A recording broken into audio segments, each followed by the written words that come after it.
Hare Krishna. Welcome you all in the class. तो आज की स्पेशल क्लास है, जैसा कि आप सब जानते हैं और हम जानते हैं, आप भी एक्साइटेड हैं हमारी तरह, क्योंकि हम लोग एक अच्छी बुक पढ़ रहे हैं। वो कमेंट्री है विश्वनाथ चक्रवर्ती ठाकुर की। तो भक्ति रसामृत सिंधु ग्रंथ को समझने के लिए उसी ग्रंथ पर विश्वनाथ चक्रवर्ती ठाकुर ने टीका लिखी थी, भक्ति रसामृत सिंधु बिंदु, है ना। तो उस बिंदु को एक्सप्लेन करने से हम जो है सिंधु, भक्ति रसामृत सिंधु को समझ सकते हैं, है ना। और बहुत ही सुंदर बुक है। इसमें टू द पॉइंट जो है एनओडी का लिया गया है। उसमें 8 श्लोक को लिया है और 8 श्लोक को मेंशन करके उन्होंने पूरी बुक का सार जो है हमें बताया, है ना। और इसको समझने में हमें मदद मिलेगी, क्योंकि बहुत ही बड़ी बुक है और बहुत ही अलंकृत बुक है, क्लिष्ट बुक है रूप गोस्वामी की। तो जैसा कि हमने कल के क्लास में इंट्रोडक्शन कर लिया था, समझ में आ गया था विश्वनाथ चक्रवर्ती ठाकुर कौन है, कैसी परिस्थितियां थी, किस कंडीशन में उन्होंने बुक को लिखा, और वो 8 वर्स कौन कौन से हैं जिसको उन्होंने सेलेक्ट किया। ठीक है। तो अभी क्या है कि हम वो वर्सेस देखेंगे, उसके बाद एक एक करके उसकी समझने की कोशिश करेंगे।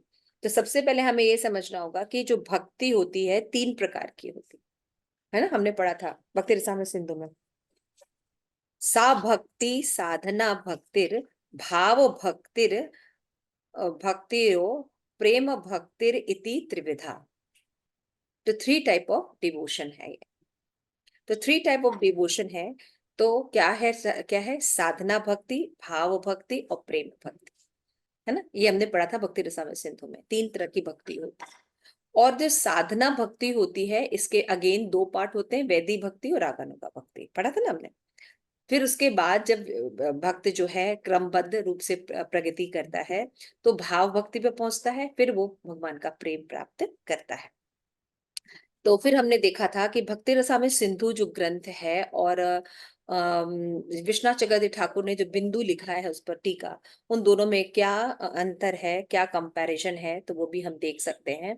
तो इसमें अंतर देखने के लिए हमने शॉर्ट में एक बार वापस चलते हैं। उसमें बताया था हमने कि जो नेक्टर ऑफ इंस्ट्रक्शन है जो रूप गोस्वामी के द्वारा लिखी गई है, उसमें तो बहुत वर्सेस हैं और बहुत 100 वर्सेस हैं। लेकिन भक्ति रसामृत सिंधु बिंदु में जैसा कि हमने देखा था कि मेन 8 वर्स को उन्होंने लिया था, और हमने ये भी एक्सप्लेन किया था कि सार को प्रेजेंट करने के लिए विद्वता का होना बहुत जरूरी है ना। क्योंकि रूप गोस्वामी के कौन से श्लोक को हम नहीं लें, कौन से श्लोक को लें, ये बड़ा डिफिकल्ट डिसीजन है, क्योंकि हर श्लोक बहुत इंपॉर्टेंट है और अपनी मान्यता है। तो जब विश्वनाथ चक्रवर्ती ठाकुर ने इसको स्मॉल किया, ताकि आज की जो आधुनिक लोग हैं वो उनको पढ़कर समझ सके और रूप गोस्वामी के इस सुंदर ग्रंथ को पढ़ने के लिए प्रेरित हो सके, है ना। तो उसमें फिर हम दूसरा अंतर देख सकते हैं कि भक्ति रसामृत सिंधु जो है एक बृहद ग्रंथ है, जैसा मैंने आपको बताया। उसमें उन्होंने 4 भाग किए हुए ना, ईस्टर्न, साउदर्न, वेस्टर्न, नॉर्दर्न, है ना, जो साइड्स है। जैसे एक नदी, एक समुद्र होता है, तो उसके 4 तरह की दिशाएं होती हैं। और उसमें कितने हैं, 23 चैप्टर्स है ना। जबकि भक्ति रसामृत बिंदु में कोई चैप्टर नहीं है और कोई सेक्शन नहीं है, केवल पैराग्राफ लिखा गया है। तो एक पैम्फलेट के रूप में उसको प्रकाशित किया जा सकता है। तो 26 पैराग्राफ है, और उन पैराग्राफ में उन्होंने 8 श्लोकों की मदद से भक्ति रसामृत सिंधु के मेन सिद्धांतों को लिखा है। और उस समय पहले पहले हुए सहजिया है ना, धर्मालंबी है, जात गोसाई आदि जो लोग मिसकंसेप्शन का प्रचार कर रहे थे, या भक्ति के सिद्धांतों को ही मिसकंसेप्शन के रूप में प्रेजेंट कर रहे थे, कि रूप गोस्वामी के ग्रंथों से ही जो श्लोका लेके उनको गलत तरह से इंटरप्रेट कर रहे थे, उन सभी सिद्धांतों के विरुद्ध उन्होंने सही सिद्धांत को वापस प्रतिस्थापित किया। क्योंकि गौड़िया संप्रदाय एकदम खत्म होने के कगार पे था उस समय, सारे गोस्वाई जो है चले जा चुके थे। तो विश्वनाथ चक्रवर्ती ठाकुर एज अ फाइटर वापस आए, और उन्होंने हमारे जो शुद्ध भक्ति की जो डेफिनेशंस हैं, शुद्ध भक्ति की जो परिभाषाएं हैं, और शुद्ध भक्ति के जो पैराफेनेलियाज कह लीजिए, या दृष्टिकोण कह लीजिए, या फिलॉसफी कह, इसको सेव किया, और आज हमारे सामने शुद्ध भक्ति की डेफिनेशन मौजूद है। फिर उसके बाद हमने देखा कि वो थिक बुक है और ये टैबलेट है, ये मैंने बताया, और वो सिंधु है और ये बिंदु है। है ना, वो ओशन है, भक्ति रसामृत सिंधु यानी ओशन है, और ये एक ड्रॉप है, लेकिन ये एक ऐसा ड्रॉप है जो कि मोस्ट एसेंशियल ड्रॉप है ना। तो उन पॉइंट्स को उन्होंने लिखा, जिससे कि एक आज के जो साधक हैं, भक्त साधक जो है शुद्ध भक्ति करना चाहते हैं, वो ठीक से भक्ति को समझें और फिर वो इसका पालन करें। तो ये मेन 4 कैटेगरीज में डिवाइडेड है। तो आइए हम, यहाँ तक तो हमने कल डिस्कशन किया था, तो आज का क्लास शुरू करते हैं। शुरू करने से पहले हम प्रार्थना कर लेते हैं। नमो विष्णुपादाय कृष्ण प्रेष्ठाय भूतले श्रीमते भक्ति वेदांत स्वामी इति नामिने नमस्ते सारस्वती देवी गौरवाणी प्रचारिणे निर्विशेष शून्यवादी पाश्चात्य देशे तारिणे। प्रेम से कहो जय श्री कृष्ण चैतन्य प्रभु नित्यानंद श्री अद्वैत केदार शिवसादि गौर भक्त वृंद। हरे कृष्ण कृष्ण कृष्ण हरे हरे, हरे राम राम राम हरे हरे। शिल प्रभुपाद की जय। जय गौर प्रेमानंदे, हरि हरि बोल। तो आइए अब हम आगे चलते हैं और हम एक 1 बाय 1 जो है, अभी हम जो 8 वर्सेस हैं उनको हम देखेंगे। तो सबसे पहले हम जो है फर्स्ट वर्स को लेके चल रहे हैं। ओके। तो फर्स्ट वर्स जो हमने सिलेक्ट किया है वो है मंगलाचरण। तो हमने ये डिस्कस किया था कि मंगलाचरण का जो फर्स्ट वर्ड है, अखिल रसामृत मूर्ति प्रसेरे रुचिर रुद्ध तारिका पालिका कलित श्यामा ललिता राधा प्रेयान विधुर जयति। तो इसमें बताया है कि भगवान क्या है, अखिल रसामृत मूर्ति है। तो इस श्लोक में जो सबसे इंपॉर्टेंट पॉइंट है वो है अखिल रसामृत मूर्ति। ये शब्द बहुत इंपॉर्टेंट है। इस शब्द को यूज करके उन्होंने जो सहजिया है ना, निर्विशेषवादी है, मायावादी है, जो कि भगवान के रूप में बिलीव नहीं करते हैं, भगवान को निराकार कहते हैं, या और भी तरह से जो मायावाद का खंडन किया है, सहजिया का खंडन किया है, ये कह के कि भगवान कैसे है, मूर्ति है, यानी विग्रह है भगवान। भगवान भगवान जो है वो निराकार नहीं है, बल्कि विग्रह कैसे, अखिल रसामृत मूर्ति। जितने भी रस पाए जाते हैं ना, सभी रसों में के जो मूर्तिमान स्वरूप है वो है भगवान श्री कृष्ण। और ये जो अखिल रसामृत मूर्ति है उनकी जयति कैसे हो, क्योंकि वो राधा प्रेयम विदुर जयति, वो राधा के प्रेयस हैं। ऐसे श्री कृष्ण को जो है वो वंदना की गई है, जयति हो। तो ये मंगलाचरण उन्होंने एज इट इज लिया है और अपने बुक का प्रारंभ वो मंगलाचरण से करते हैं, क्योंकि किसी भी बुक को शुरू करने के लिए एक ऑस्पिशियस आवाहन करना चाहिए, जिससे कि हम उस सिद्धांत को ठीक से प्रतिपादित कर सके और लोग उसको ठीक से समझ सके। ठीक है ना। तो सबसे पहले उन्होंने ये इस्टेब्लिश किया कि भगवान कौन है, भगवान की क्या व्याख्या है, और समस्त रसों के आगार होने के कारण ही रूप गोस्वामी ने रस को, सभी रसों के जो स्रोत हैं या आस्वादन करने वाले हैं, जो भोक्ता हैं, उस भगवान के बारे में, उनकी भक्ति के बारे में, उस रस को प्रतिपादित करने के सिद्धांतों को अपनी बुक में प्रतिपादित किया है ना। इसी रस को स्टैब्लिश किया कि भक्ति रस है क्या, है ना, और उसको साइंटिफिकली उन्होंने प्रेजेंट किया। ठीक है ना, भक्ति रस को साइंटिफिकली प्रेजेंट किया। तो बहुत व्यापक रूप में था, लेकिन विश्वनाथ चक्रवर्ती ठाकुर ने इसको थोड़ा समराइज फॉर्म में कर दिया, ताकि हम आज की जो जनरेशन है वो भी इन चीजों को समझ सके। तो ये है फर्स्ट जो श्लोका। इसमें जो मेन पॉइंट है वो यही है कि भगवान क्या है, अखिल रसामृत मूर्ति है।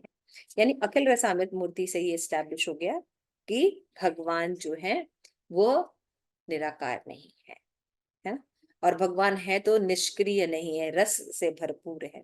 तो सब्जेक्ट मैटर दिया है। तो सब्जेक्ट मैटर क्या है कि भगवान अखिल रसामृत मूर्ति है और राधा के प्रेयस है।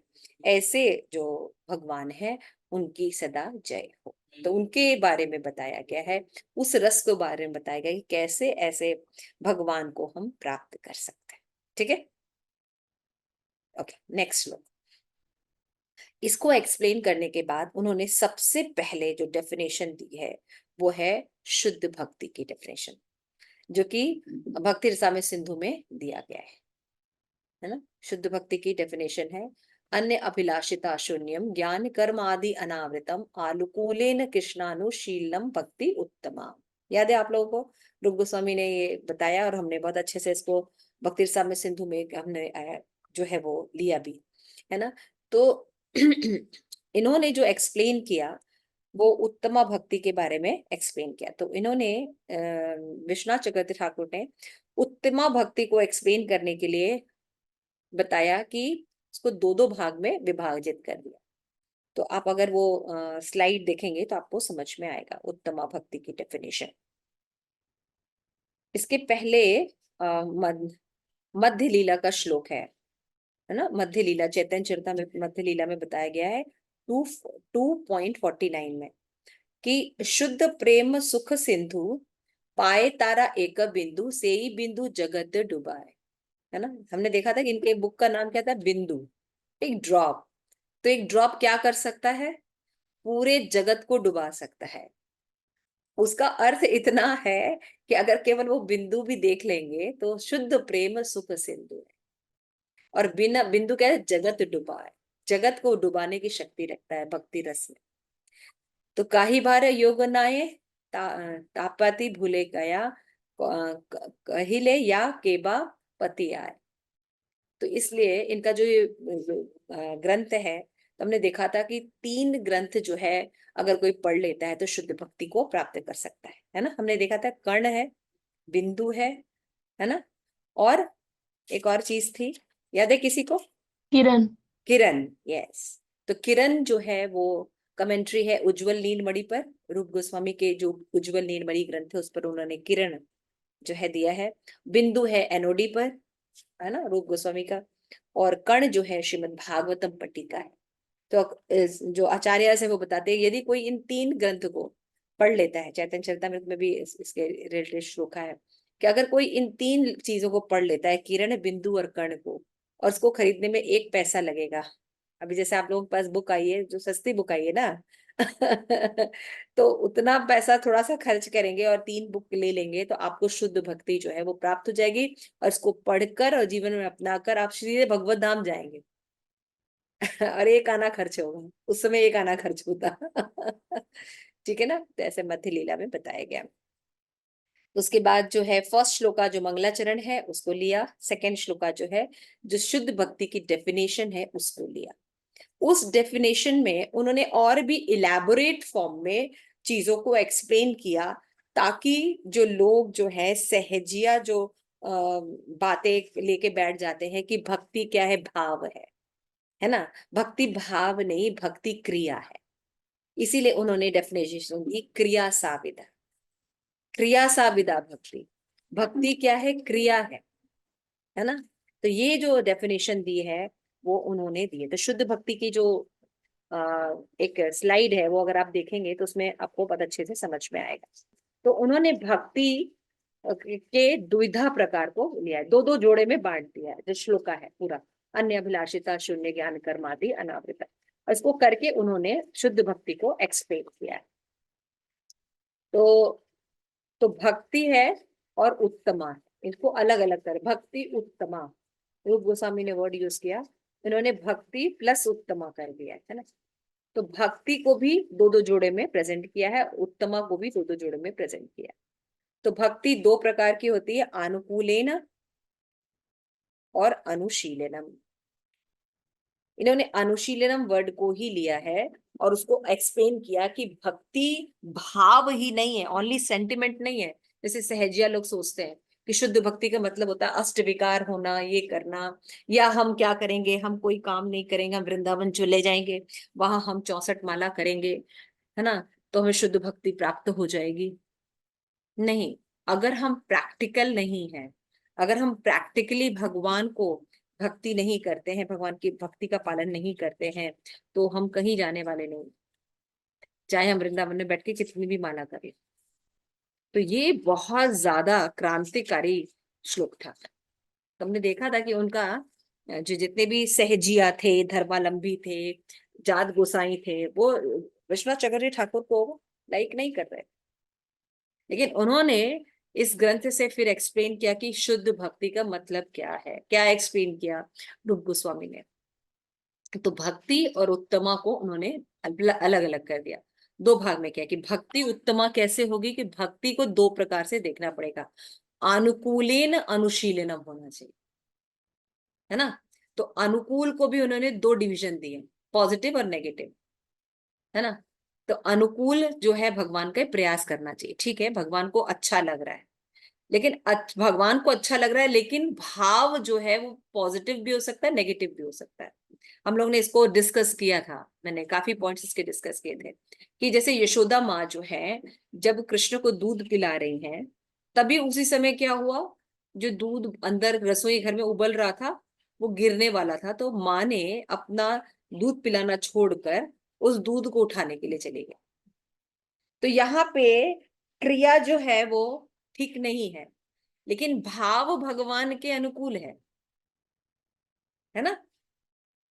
भाव भगवान के अनुकूल है कि अभी जो मेरे मेरे अंदर छाती में जो दूध है वो तो हमेशा अवेलेबल रहेगा, लेकिन बाद में कान्हा क्या पिएगा, है ना। तो उनको आगे का सोच रही थी कि वो जो दूध है इतना, वो फिर आगे दोपहर में कान्हा क्या पिएगा, उसको और आगे क्या मिलेगा, उसके लिए उन्होंने जो ऐसे क्रिया की, जो क्रिया अनुकूल नहीं थी लेकिन भाव प्रेम पूर्वक था। तो यहाँ पे क्रिया अनुकूल न भी हो, लेकिन अगर भाव अनुकूल होता है तो वो अनुकूलेन होता है, ये शुद्ध भक्ति होती है।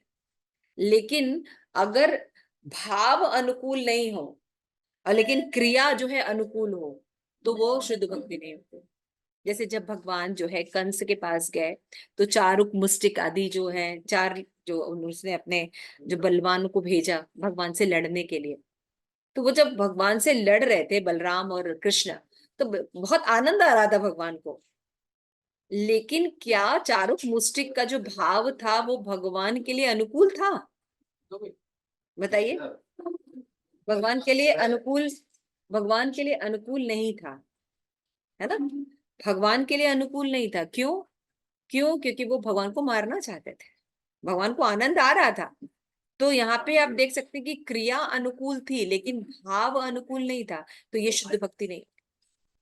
तो इतना डिटेल में उन्होंने एक्सप्लेन करके समझाया, तो ये सब समझ गए आप लोग, ये बात समझ में आई कि भगवान के अनुकूल भक्ति करनी है तो क्रिया और भाव जो दोनों जो है वो अनुकूल होना चाहिए, है ना। ऐसा नहीं कि कभी कभी ऐसा हो सकता है कि क्रिया बहुत अनुकूल है लेकिन भाव अनुकूल हो तो उसको शुद्ध भक्ति में गिना जाएगा, लेकिन यदि क्रिया जो है अनुकूल हो लेकिन भाव अनुकूल नहीं तो उसको शुद्ध भक्ति में नहीं लिया जाएगा। इसलिए भाव बहुत इंपॉर्टेंट है, इसीलिए भगवान का नाम है भाव जनार्दन। क्लियर हो गया ये चीज। तो अब दूसरा शब्द जो है अनुशीलनम, अनुशीलनम को अच्छे से और डिफाइन करने के लिए उन्होंने इसको क्रिया शब्द दे दिया। अनुशीलन मतलब क्रिया, एक्शन करना पड़ेगा, do some practical services, not lip singing. तो अनुशीलनम दो तरह से होता है, एक चेष्टा रूप होती है, एक भाव, है ना।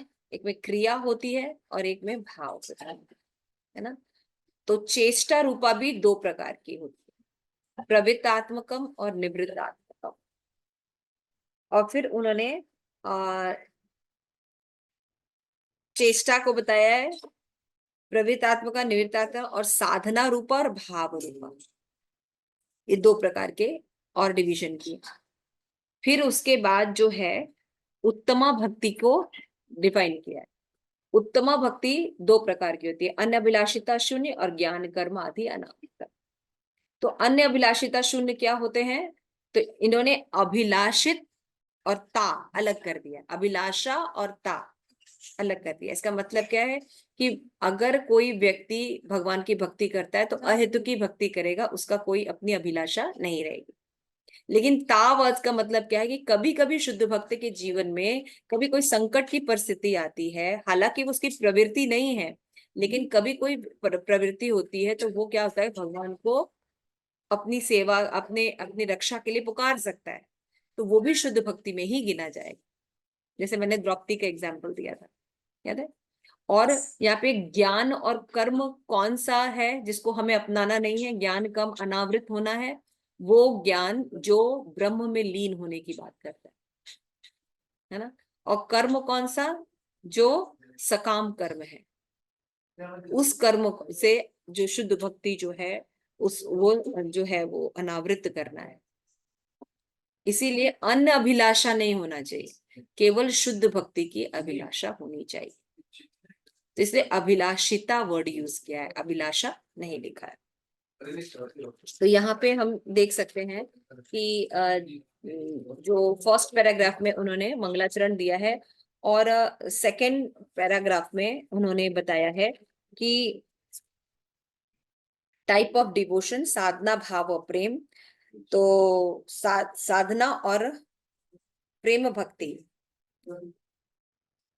तो प्रश्न ये उठ सकता है से जैसे सहेजिया लोग उठाते हैं कि साधना के बाद सीधे प्रेम क्यों नहीं हो जाता, भाव भक्ति की क्या जरूरत है, हम साधना करते हैं हम प्रेम को प्राप्त कर लेंगे। तो लेकिन इसका खंडन करने के लिए उन्होंने बताया कि जो भक्ति होती है वो तीन टाइप की होती है, साधना, फिर भाव, फिर प्रेम उत्पन्न होता है ना। तो साधक जो है उत्पन्ना रति सम्यक्या, no attraction for Krishna and, तो क्या होगा अगर हमारा अट्रैक्शन नहीं है भगवान के प्रति, प्रेम नहीं है, तो हम हमेशा रति हमारी कैसे होगी, कभी अप होगी कभी डाउन होगी। तो ये साधक अवस्था में होता है ना। कभी चैंटिंग अच्छी होती है कभी नहीं होती, क्योंकि नैष्टिक की भक्ति नहीं होती है, हमारी नैष्टिक की भक्ति उस समय नहीं होती, तो अप एंड डाउन रहता है। लेकिन रति उत्पन्न होने वाली है, लेकिन अपने कोई प्रीवियस अपराध के कारण या पाप के कारण प्रेम उत्पन्न होने में बाधा आ रही है, प्रेम उत्पन्न नहीं हुआ, तो उसके पहले की जो अवस्था होती है वो भाव अवस्था होती है। लेकिन कुछ ऑब्स्टिकल रहते हैं जिससे प्रेम प्राप्ति नहीं हो रहा है, अट्रैक्शन में बाधा आ रही है। तो अट्रैक्शन है लेकिन प्रेम नहीं है, यानी कुछ अवरोध है। तो सहजिया जो है वो भक्ति को बहुत चीपली लेते हैं, स्पेशली प्रेम को, है ना। तुरंत वो प्रेम पर चले जाते हैं, साधना करते हैं और तुरंत प्रेम भक्ति की बात करते हैं, नहीं प्रेम को बहुत चीप बना देते हैं। तो यहाँ पे जो है विश्वनाथ चक्रवर्ती ठाकुर कह रहे हैं कि प्रेम से जाने के बीच में भाव अवस्था भी एक अवस्था होती है, वहां के आने के बाद ही प्रेम अवस्था प्राप्त की जाती है। तो ये भाव अवस्था भी सुदुर्लभा होता है। आपको याद होगा भक्ति के दो लक्षण भाव अवस्था पे जुड़ते हैं, है ना, सुदुर्लभा और मोक्ष लघुता कृता, ये दो लक्षण भक्ति में ऐड। तो सहजिया लोगों को खंडन करने के लिए उन्होंने ये एस्पेक्ट समझाया कि भाव भक्ति में इवन भाव भक्ति के 9 लक्षण भी अगर प्रेजेंट होते हैं किसी के अंदर, उसको आंखों से आंसू आंसू आता है, कंपन होता है ना, भगवान के प्रति वो जो है वो कालों टाइम वेस्ट नहीं करता, ऐसे जितने भी लक्षण हैं वो लक्षण उत्पन्न भी हो जाए तब भी प्रेम की अवस्था को प्राप्त करना इतना सहज नहीं। लेकिन जो वहां उस समय के जो लोग थे वो प्रेम को बहुत ही चीपली दिखाते थे, है ना। और ऐसे सिम्टम रिप्रेजेंट करते थे, लेकिन वो सिम्टम प्रैक्टिस से वो उत्पन्न कर लेते थे, प्रैक्टिस करने से वो सारे सिम्टम जो है उनके अंदर प्रकट हो जाते थे। तो इस तरह से हम देख सकते हैं कि जो रियल भक्त होते हैं वो क्या होते हैं, सिद्ध अवस्था प्राप्त कर लेने पर भी, प्रेम अवस्था प्राप्त कर लेने पर भी वो बाह्य रूप से यानी बाहर से वो कभी प्रदर्शन नहीं करते और नीति नियम यानी वैधि भक्ति का पालन करते रहते हैं, जो विधि विधान। तो ये सब जो बातें हैं ये आधुनिक सहजियावाद का खंडन करने के लिए उन्होंने इन सब बातों को बताया, ठीक है ना। उसके बाद जो थर्ड श्लोक है हम उस पर आते हैं। तो ये शुद्ध भक्ति की उन्होंने डेफिनेशन दी, आपने देखा, और शुद्ध भक्ति को उन्होंने टू पार्ट्स में डिवाइड कर दिया, और टू पार्ट्स में डिवाइड करके उन्होंने ठीक से एक्सप्लेन किया कि शुद्ध भक्ति क्या होती। तो क्रिया और भाव दोनों इंपॉर्टेंट है। अगर एक शब्द में समझना हो तो क्रिया सा भक्ति, उन्होंने एक शब्द दे दिया, क्रिया सा भक्ति, यानी भगवान की भक्ति का क्या मतलब है, प्रैक्टिकल कुछ करना। तो केवल हरि नाम कर लेने से, धाम वास करने से उसका जो मकसद है वो नहीं सॉल्व होता, अगर हम भगवान के लिए प्रीचिंग या कुछ प्रैक्टिकल डिवोशन सर्विसेज नहीं करते, वो शुद्ध भक्ति के डेफिनेशन में नहीं आते, ठीक है ना। तो जनरल थिंकिंग क्या होता है, किसी भी धाम में जाएंगे और वहां बैठ के 64 माला करेंगे तो वो शुद्ध भक्ति होती है। इसका खंडन किया है ये सहजियावाद। जब तक हम जब किसी से भी, अगर हम अपने ह्यूमन लाइफ में भी देखें, जब हम किसी से प्रेम करते हैं तो कुछ करना भी पड़ता है ना उसके लिए, है ना। वो अगर कुछ भी जैसे एक प्रेमी प्रेमिका है, तो प्रेमिका अगर कुछ कहती है तो प्रेमी उसको करता है ना, तभी तो होता है कि भाई वो उससे प्रेम करता है। तो फिर यहाँ पे भक्ति को इतना चीपली कैसे हो जाएगा कि हम कुछ करते नहीं है। तो लोग कहते हैं कि हम चैंटिंग तो करते ना, यही क्रिया है। तो लेकिन चैंटिंग में अपराध, अपराध के विषय में आप कोई बातें नहीं करते, है ना। तो अपराध, अपराध को लाना पड़ेगा आपको। 10 अपराध से बचते हुए जब आप चैंटिंग करेंगे, तब आपकी भक्ति जो है वो में प्रोग्रेस होगा, है ना। इसलिए डू समथिंग प्रैक्टिकल, क्रिया सा भक्ति, यानी एक्शन को उन्होंने बताया कि ये भक्ति होती है। ठीक है। उसके बाद जो थर्ड डेफिनेशन उन्होंने रखी थी वो है भक्ति के स्तर का वर्णन किया। जो भक्ति रसामृत सिंधु का है ना, आदो श्रद्धा तद साधु संग, ये स्तर है। तो विश्वनाथ चक्रवर्ती ठाकुर ने इस श्लोक को लिया और उन्होंने बताया कि भाई भक्ति ऐसा नहीं कि आज आपने साधना भक्ति की और कल आप भाव भक्ति पर आ गए, परसों आप प्रेमा भक्ति प्राप्त कर ली। ये क्रमबद्ध प्रक्रिया है, स्टेप बाय स्टेप प्रोग्रेस होती है। आदो श्रद्धा तद साधु संग तब वचन क्रिया तथो अनर्थेति स्यात् ततो निष्ठा रुचि तत् अतः आसक्ति ततो भाव तत् प्रेमा उपक्रम साधका नाम अहम प्रेम प्रेमणा प्रादुर्भाव भवे क्रमा। तो उन्होंने यहाँ पे फिर से आप देख रहे होंगे कि उन्होंने निरस्त किया है सहजयावाद सिद्धांत को।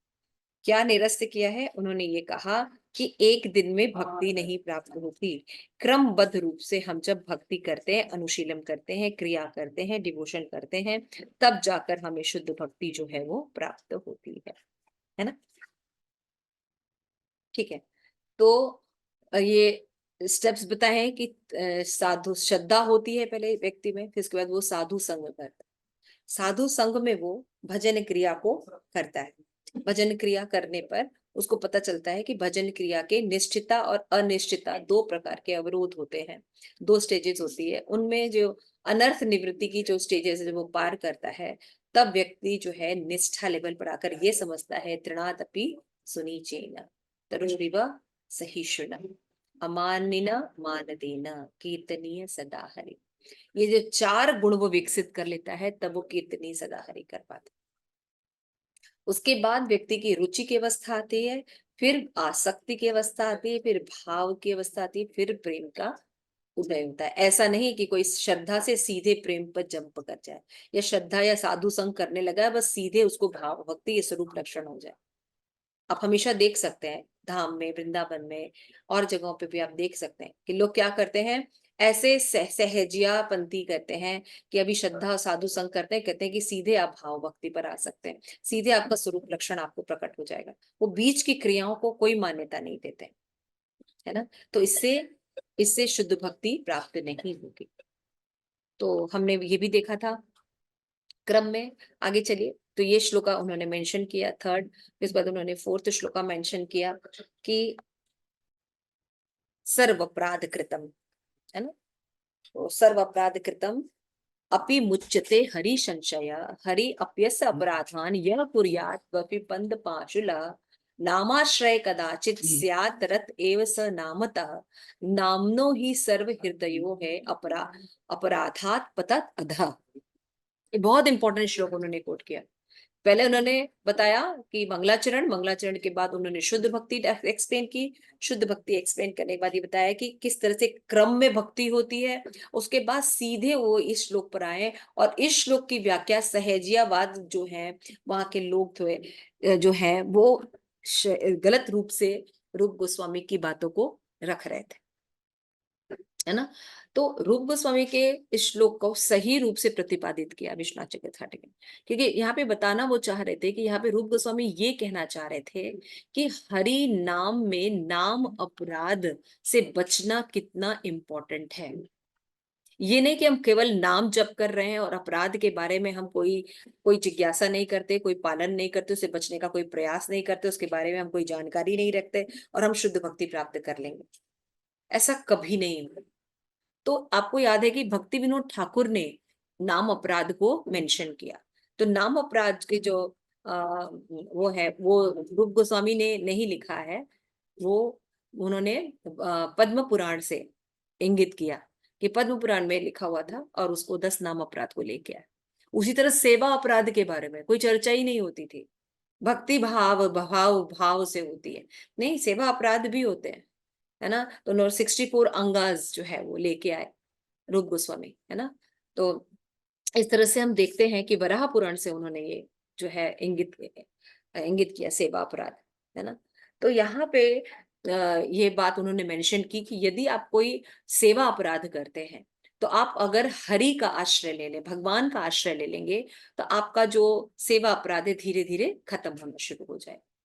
फिर क्या कहते हैं, हरे अप अपराधन य कुर्या दवि दवि पद पदांशुला, कि अगर अगर हरि के प्रति अर्चा विग्रह सेवा में अगर आप अपराध करते हैं या सेवा अपराध करते हैं, तो कैसे दूर होगा, कि वो अपराध दूर होगा यदि आप नाम आश्रय ले लेते हैं।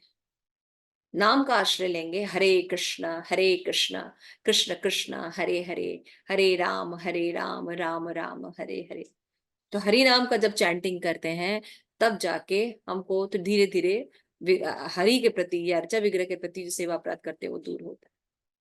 तो देखिए, एक अपराध नाम अपराध को डील करने से बाकी 64 अंगों को भी मान्यता देनी पड़ेगी, आप पढ़ना पड़ेगा, है ना। आप छोड़ नहीं सकते, सहजिया नहीं बन सकते कि नहीं हम तो सेवा अपराध के बारे में नहीं जानते, हम तो नहीं करें। और यहाँ पे सबसे इंपॉर्टेंट बात अभी जो लास्ट लाइन में बता रही है कि यदि आप नाम के प्रति अपराध करते हैं तो क्या। देखिए, आपने सेवा के प्रति अपराध किया तो हरि बचा लेंगे, हरि के प्रति अपराध किया तो नाम बचा लेगा, लेकिन नाम के प्रति अपराध करेंगे तो क्या होगा, पतः पतः अधः, आपका पतन हो जाएगा। तो इसलिए नाम के प्रति जो अपराध होते हैं उनके प्रति बहुत ज्यादा आदमी को या साधक को सावधान होना चाहिए। यहाँ अगेन उन्होंने सहजयावादियों का खंडन किया। तो हमने देखा था 64 अंगों में अगर आप देखेंगे तो शुरू के जो फर्स्ट 4 हैं वो गुरु आश्रय के ऊपर ही, गुरु से आश्रय लेना चाहिए, दीक्षा लेनी चाहिए, शिक्षा लेनी चाहिए, उसके अनुसार अर्चा विग्रह की सेवा करनी चाहिए। तो इसलिए विश्वनाथ चक्र ठाकुर ने ये कहा कि शिक्षा से भी पहले दीक्षा जरूरी है। ये आपको अलग चीज बात पता चल रही होगी, हमको लगता है शिक्षा पे हो जाएगी तो सब कुछ है, नहीं। शिक्षा के पहले भी दीक्षा जरूर, गुरु का पद आश्रय जरूरी है। भक्ति कृपा मार्ग है, तो संप्रदाय में गुरु से दीक्षा लेना होता है, उसके बाद उनसे जो प्राप्त शिक्षाएं होती हैं उनका पालन करने से जीव जो है वो क्या कर लेगा, भगवत प्रेम प्राप्त कर। तो सहजियावाद जो ये कहते थे कि हमें दीक्षा की क्या आवश्यकता है, यदि हम शिक्षा ले रहे हैं तो सब ठीक है, यहाँ पे इसका खंडन होता है। दीक्षा लेना इट्स वेरी इंपॉर्टेंट, बहुत इंपॉर्टेंट है दीक्षा लेना। तो इन 64 अंगों में भी जो लास्ट में रूप गोस्वामी ने 5 अंग मुख्य बताए हैं, है ना। कौन कौन से 5 अंग थे, नाम कीर्तन, साधु संग, मथुरावाद, अर्चन अर्चन सेवा, प्रेम पूर्वक अर्चन सेवा, भागवत श्रवण और मथुरावास, है ना। ये 5 अंग भी अगर जीव कर लेता है तो वो भगवत धाम चला जाता।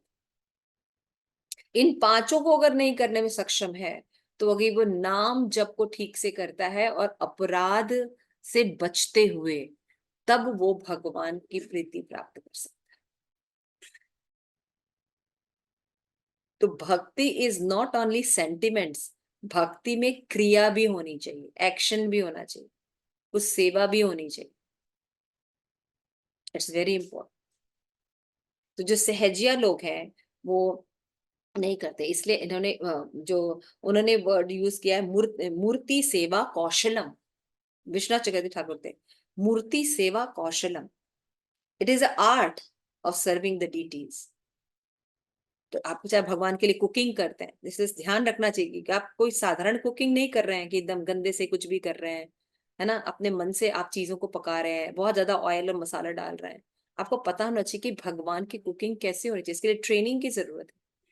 आप कैसे क्लीनिंग नहीं करेंगे, कैसे क्या नहीं करेंगे, और क्या करने से अपराध होता है, क्या करने से अपराध नहीं होता है, ये आपको पता होना चाहिए। Then you if you are doing, then तब आप अनुकूल सेवा कर रहे हैं। और सहजिया बन के अगर आप जा रहे हैं, डोंट हैव एनी थिंग्स, तो नहीं करना। इसीलिए जब हम भगवान की सेवा करते हैं तो आचमन करते हैं, भूत शुद्धि करते हैं, उसके बाद हम नाम जप करते हैं या रसोई में जाते हैं, कोई करते हैं। क्यों? क्योंकि ये पॉइंट हमें चेक करते हैं कि हम ये अभी भगवान के लिए सेवा करने जा रहे हैं। देखिए विश्वनाथ चक्रवर्ती ठाकुर कैसे सहजियाज को, मायावाद को खंडन कर रहे हैं और ये सब पॉइंट लेके आ रहे हैं। हम सब इन जो लोग चलता है, जो भक्ति करते हैं, इट्स नॉट, अगर हम श्रीमद् भागवतम भी पढ़ रहे हैं तो हमें पहले प्रणाम करना चाहिए, आचार्य को प्रणाम करना चाहिए, नारायण नमस्कृतम बोलना चाहिए, कृपा करके प्रार्थना याचना करके उसके बाद करना चाहिए, तो हमें भाव प्रकट होते हैं। हरि भागवतम में से कृष्ण जो है वो अपने भाव को प्रकट करते हैं। शिल प्रभुपाद के परपोर्ट्स प्रभुपाद की कृपा से हमें समझ में आते। तो ये सब जो चीजें हैं इसको समझना चाहिए।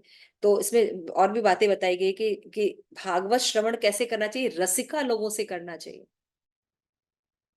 जिन्होंने रस, जिनको आसक्ति है भागवत से, जिसको भगवान से प्रेम है, ऐसे भक्तों से भागवत श्रवण करना चाहिए। केवल भागवत श्रवण करना इंपॉर्टेंट नहीं है। अगर हम मायावादियों से कर रहे हैं, निर्विशेषवादियों से कर रहे हैं, है ना, भौतिकतावादी लोगों से हम भागवत का श्रवण कर रहे हैं, उससे कोई भी भगवत प्रेम उत्पन्न होने वाला नहीं है। लेकिन हम भारत में देखते हैं कि हर जगह लोग पहुंचे होते पंडाल लगा के, और हजारों लाखों की भीड़ में लोग रहते हैं। सोचिए कितना अज्ञानता है। इवन भक्त भी अज्ञानता में है। अरे वो भागवत कथा थी ना माता जी या प्रभु जी, भागवत कथा चल रही थी ना, कोई बात नहीं, भागवत तो था ना। तो प्रभुपाद लिखते हैं कि दूध है, लेकिन अगर उसको सांप ने जूठा कर दिया तो वो दूध पीने योग्य नहीं है। इसीलिए इन ऐसे भागवत कथाओं से केवल धन इकट्ठा होते हैं, भगवान का भक्त कौन बनता है? लेकिन शिल प्रभुपाद के ग्रंथ पढ़कर लोग दुनिया में भक्त बन गए। ये सब समझना होगा, ये सिद्धांत को बिल्कुल समझना होगा। सहजिया बनने से नहीं चलेगा कि हम तो, हाँ हम धामवास तो कर ही रहे हैं, हम वृंदावन तो गए ही हैं। You should be aware for धाम अपराध, सेवा अपराध, नाम अपराध। क्योंकि धाम में रहकर अगर आपको बेनिफिट मिलता है तो आपका एक अपराध आपको 100 गुना डिस्ट्रॉय भी करता है। Both is very important. इसलिए धाम में बहुत ज्यादा नहीं रहना चाहिए। आचार्य बोलते हैं 2 से 3 दिन के से ज्यादा धाम में कभी वास नहीं करना चाहिए, अगर आपके पास कोई रसात्मिका भक्त गाइडेंस के लिए नहीं है। हम अपराध करेंगे, हमारी सहज प्रवृत्ति है, तो हमको धीरे धीरे अनर्थ निवृत्ति करना ही पड़ेगा, है ना। धामवास करना होगा। अगर मान लीजिए धामवास नहीं करते तो आप मानसिक रूप से एटलीस्ट धामवास कीजिए। लेकिन हमेशा 10 धाम अपराध, 10 नाम अपराध, सेवा अपराध, ये पता होना चाहिए क्या है ना। तो ये सब जो है सेवा अपराध, नाम अपराध को अवॉइड करने पर हम सर्व अपराध कृत अपि मुच्यते हरि संशय, ठीक है ना। तो दूर होगा तभी हमें कृष्ण का जो आश्रय जो है वो प्राप्त होगा। तो इस तरह से जो 4 और 5 और 6 पैराग्राफ में विश्वनाथ चक्रवर्ती ठाकुर ने इन सब का बहुत अच्छे से खंडन किया, और डिटेल में आप और पढ़ सकते हैं, सुन सकते हैं, देख सकते हैं इसके बारे में, ठीक है। तो इसलिए नाम जप करना जो है वो बहुत इंपॉर्टेंट है। इसके बाद जो है ऑल, इसके बाद जो ये भी बात आती है कि भैया जो रूल्स और रेगुलेशंस है ना, वो भी पालन करना बहुत जरूरी है। सहजिया नहीं हो जाना चाहिए। तो उसका एग्जाम्पल दिया उन्होंने कैसे, कि मान लीजिए एक बोट है ना, तो बोट का लंगर होता है ना। अगर लंगर वो अगर तट पर ही खूंटे से बंधा हुआ है और हम कितना भी चप्पू चलाएंगे, नाव आगे बढ़ेगी? गोलोकेश्वरी, क्यों यमुना, नाव बढ़ जाएगी आगे? नहीं माता जी। क्यों? हम तो चप्पू अच्छा चला रहे हैं, 4 लोगों को और लगाया हुआ है। लंगर अभी भी जुड़ा हुआ है ना माता जी। ये लंगर पीछे लगा हुआ है। हम अपराध कर रहे हैं, हम धाम अपराध कर रहे हैं, हम सहजिया बन रहे हैं, है ना। तो लाख नाव से चप्पू चलाएं, कोई प्रोग्रेस नहीं होगी। ठीक है ना। तो शुद्ध भक्ति करने के लिए क्रिया होनी चाहिए, ज्ञान होना चाहिए, सही गुरु होना चाहिए, दीक्षा होनी चाहिए। जैसे अभी अभी हम लोग ने अभी डिस्कस किया ना, यस, हम अपने आप को ये चीज में इम्प्रूव करना चाहते हैं, हमारे कुछ टारगेट हमने सोच रहे हैं कि ये चीज हम इम्प्रूव करें। क्या हमारे पास कोई मैप या प्लानिंग है? कैसे इम्प्रूव करेंगे? क्या कोई डिस्कशन है अपने काउंसलर के साथ? क्या हमारे पास कोई कोच है हमें सलाह देने के लिए? क्या हमारे पास कोई रोड मैप है जिससे कि हम चल के उन चीजों को प्राप्त कर पाएंगे? तब हवा में बातें होती हैं। अच्छा, भौतिक जगत में हम हर कुछ करते हैं, लेकिन आध्यात्मिक जगत में हम केवल सोचते हैं, जो कि सबसे डिफिकल्ट काम है आध्यात्मिक जगत में चेंज होना, चेंज ऑफ हार्ट, है ना, हार्ट की भावनाओं को चेंज करना, है ना। तो जनरली सोचते हैं अरे भक्ति में ये सब फिलोसफी की, ये सब पढ़ने की क्या जरूरत है? Philosophy is a language of love. भगवान का प्रेम प्राप्त करने के लिए जो ये फिलोसफी है, जो आचार्यों ने दी है, जानना बहुत जरूरी है। यही लैंग्वेज ऑफ लव है। तो क्यों नहीं हम रागानुगा भक्ति पे सिद्ध अवस्था में पहुंच गए, लेकिन वैदी भक्ति छोड़नी नहीं है, नियम छोड़ना नहीं है। उसका भी अभी नियम बताएंगे। इसके बाद नेक्स्ट श्लोक है जो उन्होंने लिया, ये समझाने के बाद उन्होंने बताया कृष्ण स्मरण। ये श्लोक बहुत ही ज्यादा लोग सहजिया लोग यूज करते हैं। कृष्ण स्मरणम जनम चास्य प्रेष्ठ निज समिहितम तत्त कथारत चासो कुर्यात वासम व्रजे सदा। इसको कैसे मिस इंटरप्ट करते हैं सहजिया? वो ये कहते हैं कि अगर कोई व्यक्ति स्मरण की अवस्था में पहुंच गया, श्रवण कीर्तनम विष्णु स्मरणम, है ना, यही है पढ़ा ना। तो अगर कोई स्मरण इसको स्वाभाविक होने लगता है, तो उसको किसी भी विधि विधान का पालन करने की कोई जरूरत नहीं है, क्योंकि अब तो उसको स्मरण हो रहा है भगवान का, आराम से वो स्मरण कर रहा है भगवान का। ये सहजिया लोग का मानना है। लेकिन यहाँ पे बता रहे हैं कि यदि कृष्ण स्मरण हो रहा है, तो जब कोई विधि विधान का पालन करता है तो उससे स्मरण और गाढ़ होता है। तो श्रवण कीर्तन को कभी भी छोड़ना नहीं चाहिए। तो जनरली लोग क्या सोचते हैं कि यदि हम वैदिक भक्ति कर रहे हैं, तो वैदिक भक्ति का मतलब होता है विधि विधान का पालन करना, और रागानुगा भक्ति का मतलब क्या होता है कि उसमें अब विधि विधान का पालन नहीं करना है ना, यही पढ़ा हमने। लेकिन ये बात समझना होगा आपको कि वैदिक भक्ति का मतलब होता है भय के कारण विधि विधान का पालन करना। आगे के श्लोक उन्होंने लिया, उसमें ज्यादा एक्सप्लेन किया। भय के कारण हम करते हैं ना, शास्त्र भय, गुरु भय के कारण हम करते हैं, और ये भय होना बहुत जरूरी होता है विधि विधान। तो विधि विधान को इतना भय के साथ करने की जरूरत क्या है? भक्ति में भय की क्या आवश्यकता है? क्योंकि भय की आवश्यकता है, क्योंकि ये जो विधि विधान होते हैं, हम जैसे लोगों के लिए जो कि कंडीशन अवस्था में है, हमको भाव या ग्रीड या लोभ उत्पन्न करने के लिए ये विधि विधान जरूरी है। जब हम ये विधि विधान का पालन करते हैं, चैंटिंग करते हैं, प्रसाद खाते हैं, धाम जाते हैं, भागवत पढ़ते हैं, एसोसिएशन करते हैं, सेलिब्रेशंस करते हैं, तब हमारे अंदर क्या होता है? लोभ उत्पन्न होता है। तो ये विधि विधान उत्पन्न करते हैं, इसलिए सिद्ध अवस्था प्राप्त होने पर भी विधि विधान का पालन करते हैं। क्यों? क्योंकि विधि विधान का पालन करते रहने से हमेशा लोभ की प्राप्ति होती रहती है। कभी भी नहीं छोड़ना है, सेंटिमेंटल नहीं बनना, है ना। और यही लोभ जो है रागानुगा भक्ति में जो है, अपने स्वभाव की होने लगता है, स्पॉन्टेनियसली होने लगता है। इसलिए अब शासन की जरूरत नहीं होती, भक्ति के अंदर राग और रस उत्पन्न हो गया है, अब उसको आनंद मिलता है भगवान की भक्ति करने में, तो उसको शासन की जरूरत नहीं। लेकिन विधि विधान का अभी भी पालन करना है। तो ये मिसकंसेप्शन जो है, बहुत बड़ा मिसकंसेप्शन है कि हम अगर स्मरण की अवस्था में पहुंच जाते हैं, अच्छी अवस्था में पहुंच जाते हैं, सिद्ध अवस्था में पहुंच जाते हैं, आसक्ति की अवस्था में पहुंच जाते हैं, तो हमें क्या करना है? भाव की अवस्था में पहुंच जाते हैं तो हमें विधि विधि विधान का पालन करने की आवश्यकता नहीं। ये सहजिया लोग करते हैं, है ना। इसीलिए आप देखिए हमारे जो गुरु महाराज तक लोग हैं, वो भी 64 जो भी माला है करते हैं, है ना, नाम जप करते हैं, जितने भी नियम है उनको पालन वो खुद करते हैं, प्रसाद खाते हैं। ऐसा नहीं कि उनको सिद्ध अवस्था मिल गई तो प्रसाद खाना छोड़ देंगे, कुछ भी करेंगे, ऐसा नहीं करते। क्योंकि विधि विधान सदैव लोभ उत्पन्न कराते हैं। तो वैदिक भक्ति में वो एक्सप्लेन करते हैं आगे श्लोकों में आएगा। तो स्मरण की अवस्था अगर आपकी आ गई है तो श्रवण कीर्तन करने से स्मरण और गाढ़ होता है। तो श्रवण कीर्तन करना वो छोड़ना नहीं चाहिए, बल्कि ब्रज में वास करना चाहिए और कृष्ण का स्मरण करते हुए वैदिक भक्ति का भी पालन करना चाहिए। क्लियर हो गया? आगे चलते हैं, नेक्स्ट श्लोक। हाँ, इसमें देखिए, इसमें एक्सप्लेन किया, सेवा साधक रूपेण सिद्ध रूपेण चात्र ही तद्भाव विलुप्सा कार ब्रज लोकानुसारतः। गोस्वामी ने बताया है कि साधक अवस्था में पहुंच जाने पर भी आंतरिक रूप से हमें साधक अवस्था में है भी, तो भी ऊपर से हमें सेवक अवस्था, साधक अवस्था के रूप में रहना चाहिए। जैसे भक्ति सिद्धांत सरस्वती ठाकुर प्रभुपाद बेस्ट एग्जाम्पल है। अंदर से वो भजनानंदी थे, है ना, वो 1 लाख जाम करते थे, 1 करोड़ लाख जप करते, अंदर से वो भजनानंदी थे। लेकिन ऊपर से वो कैसे शो करते थे कि वो गोष्ठानंदी, प्रचार भी करते थे, बुक्स भी लिखते थे, है ना।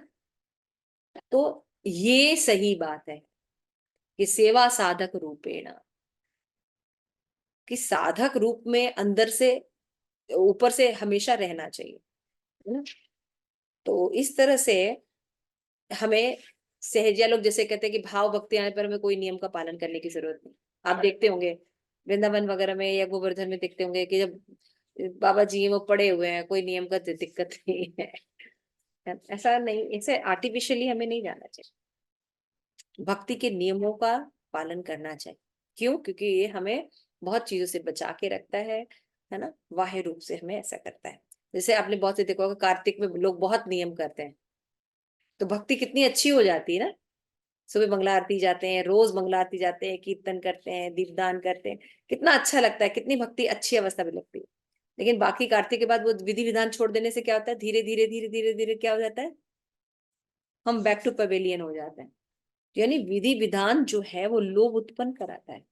तो हमें कभी विधि विधान को छोड़ना नहीं चाहिए। जो भी व्यक्ति अप एंड डाउन जिसकी साधना में हो रहा है, मतलब वो विधि रूल्स एंड रेगुलेशन को नियमित रूप से फॉलो नहीं कर रहा है। क्लियर हुआ? जो भी व्यक्ति की ये प्रॉब्लम है कि उसकी भक्ति अप एंड डाउन हो रही है, वो व्यक्ति रूल्स एंड रेगुलेशन का पालन नहीं कर रहा है, अपराधों के बारे में वो नहीं देख रहा है। उसको क्या करना चाहिए, रूल्स एंड रेगुलेशन को पालन करना शुरू करना चाहिए। इससे धीरे धीरे उसके अंदर लोभ डेवलप हो जाएगा। ओके, इस श्लोक के बाद उन्होंने बहुत ही सुंदर ढंग से बताया है कि ये जो श्लोक है, भाव अवस्था, भक्ति रसामृत सिंधु में की भाव अवस्था के 9 लक्षण बताए, उसको उन्होंने बड़े अच्छे से मेंटेन किया है, बताया कि जो भाव अवस्था है उसमें क्या है, ये लक्षण जो है वो प्रकट होने चाहिए। लेकिन ये लक्षण जो है, जो शुद्ध भक्त होते हैं वो बाहर प्रदर्शन नहीं करते, वो अंदर में रखते हैं और बाह्य रूप से अपने आप को, वैसे बताया, साधक के रूप में रहते हैं।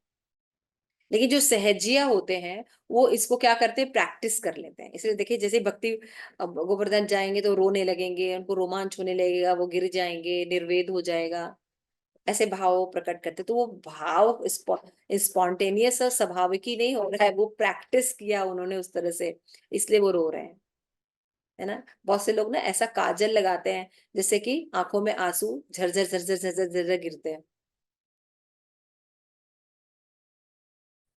और देखने वालों को क्या लगता है कि भावस्था पर है। तो ये सब बहुत इंपॉर्टेंट है कि ये जो भक्ति, सॉरी, जो अवस्था है, शांति, अव्यर्थ कालवत्तम, विरक्ति, मान्य शून्यता, आशा, बद्ध, समुत्कंठा, नाम गाने सदा रुचि, ये सब जो अवस्थाएं हैं, ये अवस्था जो है, ये भाव भक्ति का मतलब ये बहुत दुर्लभ देखने को मिलते हैं। और जिनके अंदर होता है, वो लोग जो होते हैं वो बहुत ज्यादा भगवान के भक्ति को समझते हैं, भाव को प्राप्त कर चुके हैं, और उसको छुपा के रखते हैं, गोपनीय रखते हैं, वो प्रकट नहीं करते हैं, है ना। तो इसलिए ये जाना, तो देखते हैं कि कभी कभी क्या होता है कि भाव अवस्था तक पहुंचने के लिए क्या होता है, कुछ अविशिष्ट अपराध जो है, यानी पिछले जन्म के कोई अपराध है या अभी के कुछ अपराध है, जिसके कारण कि वो प्रेम का उदय नहीं हो रहा है। तो ये भी समझना चाहिए कि इतनी उच्च अवस्था पे है, लेकिन यहाँ से भी फॉल डाउन हो जाता है। एग्जाम्पल है भरत महाराज। तो सहजिया को कितना ज्यादा हमें दूर रखना होगा। कि अगर आप कभी कभी देखते हैं कि जब हम शुरू साधक अवस्था में भी रहते हैं तो कभी कभी भगवान के दर्शन करके या किसी चीज से हमें भाव आ जाता है, आंखों में आंसू आ जाता है, ये भी होता है। तो क्या वो भाव दशा है? नहीं नहीं, वो भाव दशा नहीं है, वो एक ग्लिम्स है दिया गया। इसलिए भाव अवस्था में आकर भी जो अच्छे साधक होते हैं हमेशा हम्बल रहते हैं, क्योंकि उनको पता है कि न जाने कौन सा हमारा प्रीवियस लाइफ का पाप आगे आ जाएगा और हमारा पतन हो जाएगा। Always be humble and depend on Krishna and Guru and Gaurang. भक्तों पर, भगवान पर सदैव जो शुद्ध भक्त हैं डिपेंड रहते हैं, कभी भी उनको घमंड नहीं होता इन नौ अवस्था को लक्षण प्राप्त होने पर भी। लेकिन जो सहजिया होते हैं वो सबको दिखाते हैं, है ना। तो शिलपाद भक्ति सिद्धांत सरस्वती ठाकुर, आपको याद है कि जब वृंदावन गए तो उन्होंने क्या किया, बड़ी गाड़ी में गए, कार में और बढ़िया सूट बूट पहन के गए, है ना। लोगों ने बड़ा उनका क्रिटिसाइज किया और जाकर उन्होंने जो क्लासेस दी वो किस पर दी, उपनिषद पर क्लासेस दी लोग सोचते थे कि राधा कृष्ण की लीलाएं सुनाएंगे, कुछ उज्जवल नीलमणि बताएंगे, उन्होंने उपनिषद पे क्लासेस दी। और फिर उन्होंने कहा कि यहाँ पे जितने भी राधा कुंड पे रह रहे हैं सब बाबा के रूप में, और ये जो लक्षण प्रेजेंट कर रहे हैं ये सब सहजिया है, पाखंडी है, कोई भगवत प्रेम प्राप्त कराने वाला। देखिए आपको हमें समझना होगा ये सब चीजें, कि अगर कोई लोभ देता है, हाँ हाँ अरे इस्कॉन में तो बहुत नियम है, ये सब पालन करके तुमको क्या मिलेगा, ये सब बेकार की चीजें बता रहे हैं, तो भक्ति तो भाव का विषय है। तुम मेरे पास आओ, बस हम सीधे तुमको भाव दशा तक पहुंचा देंगे, स्वरूप दशा का ज्ञान दे देंगे और पूरा भगवान की गुहितम लीलाओं में प्रवेश करा देंगे। तो व्यक्ति कहीं नहीं पहुंच पाता है, केवल अपराध करता है। तो भक्ति में इन सब चीजों से बचने के लिए हमें निष्ठा यानी शास्त्र, इसीलिए विधि विधान को पालन करने की जरूरत है। शास्त्र शासन का भय होना चाहिए, भय से हमको भक्ति करनी चाहिए, कम से कम शासन जरूर होना चाहिए। इसीलिए हमारी जो साधन भक्ति है उसका लक्ष्य है भाव भक्ति प्राप्त करना, ये हमारा लक्ष्य है, हमें यहाँ तक आना है। इसलिए विश्वनाथ चक्रवर्ती ठाकुर ने इस श्लोक को मेंशन किया है, और किस तरह से इसका मिस इंटरप्रिटेशन हो रहा है उसको उन्होंने दूर किया, है ना। तो इसीलिए आप देखते हैं कि जब तक हम निष्ठा लेवल तक नहीं पहुंचते तब तक हमको यूजिंग अवर इंटेलिजेंट, अपना इंटेलिजेंस यूज करना है। इंटेलिजेंट कैसे बनाना है, शास्त्र के अनुसार, शास्त्र के अनुसार अपनी बुद्धि का उपयोग कर कर भक्ति में आगे बढ़ना, है ना। निष्ठा लेवल के बाद क्योंकि हमारा स्वभाव की रस भगवान से उत्पन्न हो जाता है, रुचि हो जाती है, आसक्ति हो जाती है ना, तब हमें भाव का यूज करना, रस का यूज करना। लेकिन जब तक हम निष्ठा लेवल तक नहीं पहुंचे हैं, एटलीस्ट हमको एलिवेशन यूजिंग इंटेलिजेंट, एंड उसके बाद हमें एलिवेशन यूजिंग रसा, आसक्ति भाव प्रेम, ये रस, रस को यूज करना चाहिए अभी यहाँ पे। लेकिन सहजिया क्या कहते हैं, नहीं भक्ति में केवल इमोशन होना बहुत जरूरी। तो यहाँ पे विश्वनाथ चक्रवर्ती ठाकुर ने, मैंने बताया, खंडन किया है। तो शुरुआत हमें इंटेलिजेंस से करना चाहिए, शास्त्र इंटेलिजेंस से करना चाहिए, उसके बाद स्वभाव की हमारा जो इमोशन है वो प्रकट होना शुरू होता है।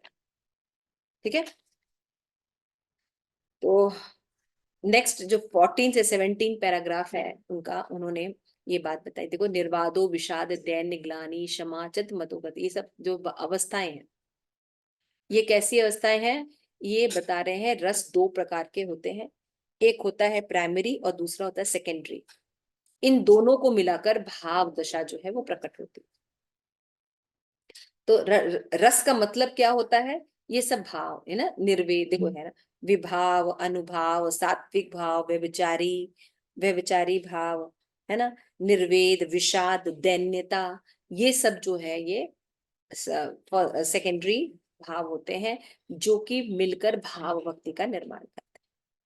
तो विभाव क्या होते हैं? विभाव दो प्रकार के होते हैं, एक होता है आलंबन और एक होता है उद्दीपन। क्या होता है?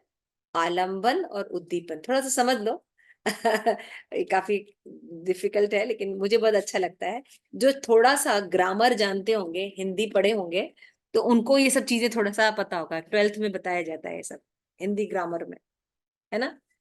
तो आलंबन का मतलब होता है कि वो व्यक्ति डिवोशन जिस जिस पर रेस्ट करता है उसको आलंबन बोलते हैं। जैसे कृष्णा डिवोटी, तो आलंबन मतलब वो आश्रय तत्व जिस पर किस पर हम आश्रय करें, किस पर रेस्ट करें।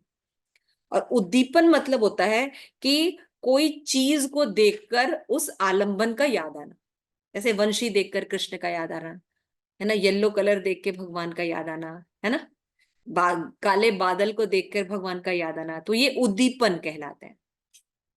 क्लियर हो गया? तो ये दो मिलकर विभाव बनाते हैं। क्लियर हुआ?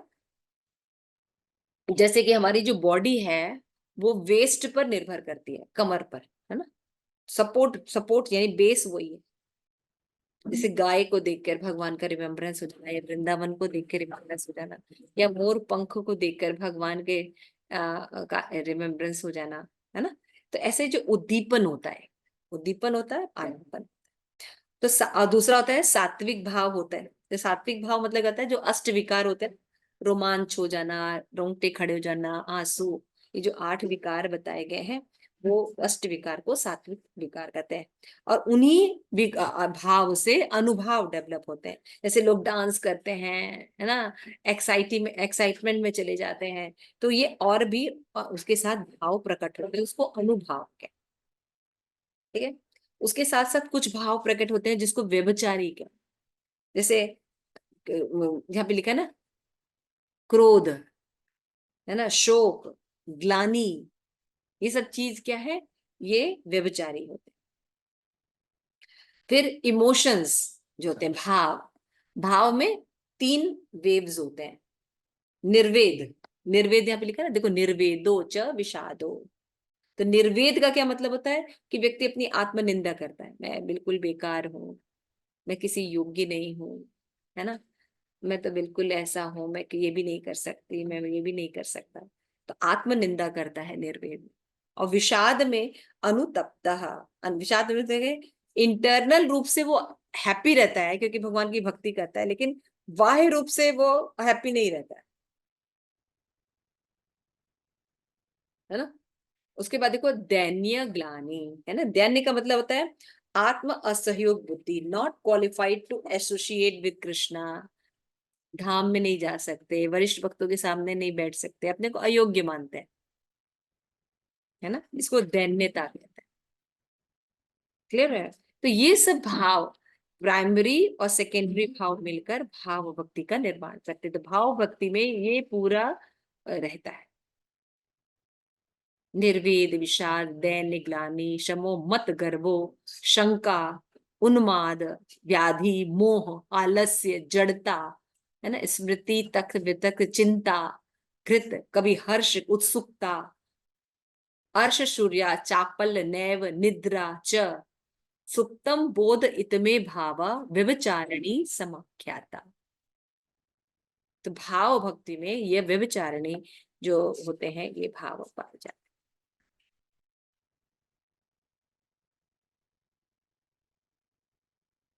तो स्थाई स्थाई भाव में क्या होता है कि भगवान के साथ अब रस में आस्वादन होता है। केवल कृष्ण नहीं है, कृष्ण से सखा रूप में, दास्य रूप में, है ना? ऐसे स्थाई भाव डेवलप होता है, वात्सल्य रूप में। ये हम भगवान के साथ रिलेशन कहते हैं। लेकिन सहेजिया लोग जो है आडंबर कहते हैं। वो कहते हैं कि नो रसा फीलिंग, दे प्रैक्टिकली वीपिंग। उनको कोई ये सब नौ भाव, भाव भक्ति पर वो आए नहीं है, लेकिन वो प्रैक्टिस करते हैं। ये उद्दीपन हो गया, अरे रोने लगेंगे, वृंदावन की परिक्रमा गोवर्धन की करेंगे तो लोट लोट जाएंगे, अश्रुम का करते हैं। तो वो प्रैक्टिस किए रहते हैं, इसलिए वो भाव उनके पास आते हैं। उनको शुद्ध भक्ति से ये विकार नहीं उत्पन्न होते। तो सहजिया के अलग भाव होते हैं, इसका खंडन किया है रूप गोस्वामी। तो ये सब रसाभास होता है, या कुछ लोग होते हैं जैसे जैसे हम लोग होते हैं ना, हम लोग को कोई जानकारी नहीं भगवान के बारे में, लेकिन जब हम जाते हैं भक्ति करते हैं तो कभी कभी भगवान के लिए आंसू आ जाते हैं, या भगवान को सुंदर रूप या कोई श्रृंगार या कोई अच्छे भाव पढ़कर हमारे अंदर जो है भगवान के प्रति कंपन होने लगता है, रोमांच होने लगता है, रोंगटे खड़े हो जाते हैं, ऐसा होता है। तो लेकिन ये भाव जो है थोड़े समय के लिए किसी उच्च भक्त के द्वारा हमारे अंदर ट्रांसफर किए गए, इसको रुक्ष भाव। हाँ। और जो लोग सहजिया होते हैं वो रसा भाव करते हैं, है ना। तो इनको कहते हैं निसत्व भाव, है ना। ये लोग इस तरह के कई तरह के भाव होते हैं। तो शुद्ध भाव जो होते हैं वो सुदुर्लभा होते हैं, है ना। हमने पढ़ा था कि जब हम भाव भक्ति में आते हैं तो और दो चीजें ऐड होती हैं, है ना। मैंने बताया अभी आपको, मोक्ष लब्धा कृता और सुदुर्लभा, ये दोनों चीज ऐड होती है। तो इतना चीप नहीं है भाव भक्ति तक पहुंचना। और भाव भक्ति पे पहुंचकर भी जो कितनी सुदुर्लभा है, यहाँ से फॉल डाउन हो जाता है। तो निसत्व, रुक्ष, रसाभास, ये सब भी भाव भक्ति में ही आभास होता है, जो कि सहजिया है। तो ये सब जो है समझना पॉइंट आपके, ठीक है। ये कंप्लीट हो गया। इसके बाद जो है वो है 70 to 26 पैराग्राफ में जो है वो प्राइमरी रसा और सेकेंडरी दोनों रसा को एक्सप्लेन करके भाव भक्ति को एक्सप्लेन किया। जैसे होता है ना विभत्स, जैसे आपने पढ़ा होगा कि मुख्य 5 रस होते हैं, है ना। दास्य रस, साख्य रस, वात्सल्य रस, है ना, पढ़ा है ना आपने। शांत, दास्य, साख्य, वात्सल्य और माधुर्य। और फिर उसके बाद सेकेंडरी रस से वंडर होता है, हास्य होता है, सैडनेस होता है, विभत्स होता है, भयानक होता है, आश्चर्य होता है, ये सब सेकेंडरी रसस होता है। तो भगवान के प्रति ये रस कैसे प्राप्त होता है? कृपा के द्वारा, है ना। तो ये इंपॉर्टेंट, दोज जो भी इन डेप्थ रहते हैं अपने गुरु के प्रति, वो इन चीजों को अच्छे से समझ पाते। लेकिन जो सहजिया होते हैं या चतुर होते हैं या मिथ्याचारी लोग होते हैं, वो इन चीजों को चीपली लेते हैं। इन चीप बिहेवियर से बचना चाहिए। तो विश्वनाथ चक्रवर्ती ठाकुर ने शुद्ध भक्ति में कैसे कैसे हम बिहेवियर करें और कहाँ कहाँ हम जो है वो ढीले पड़े रहते हैं, उसको लास्ट में समरी हम कर देते हैं।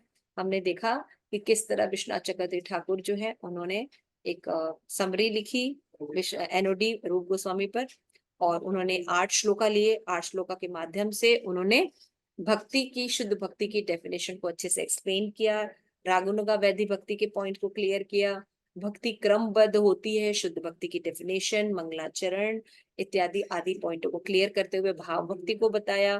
और ये भी बताया कि स्मरण की दशा में पहुंचने पर भी हमें क्या करना चाहिए, अंदर से हमें जो है वो भगवान के भाव में रहना चाहिए, लेकिन ऊपर से वैधि भक्ति को सदैव पालन कर।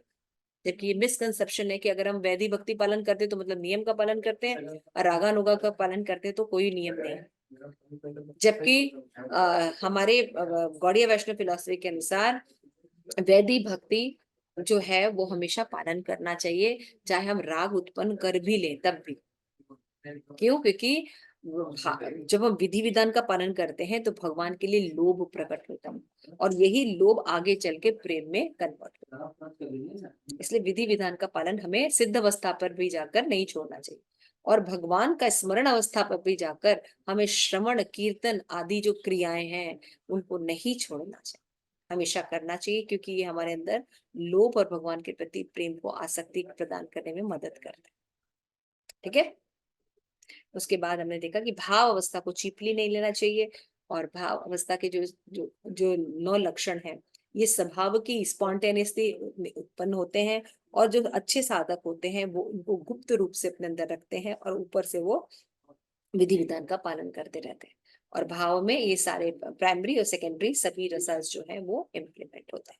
तो इस तरह से देख सकते हैं कि विश्वनाथ चक्रवर्ती ठाकुर ने ये बुक लिखी ताकि इसको सरलता से समझा सके इन सिद्धांतों को, और सहजिया, मिसकंसेप्शन, है ना, धर्मालंबी, धर्मध्वजी, जात गोसाई आदि जो वहां पे कुप्रथाएं, मिसकंसेप्शन थे, इनसे फाइट किया और सही सिद्धांतों को स्थापित किया। तो इस तरह से एनयूडी के सर्विस के लिए ये बुक लिखी है, ताकि लोग ओवरव्यू ले सकें और बिग जो ग्रंथ को पढ़ सकें।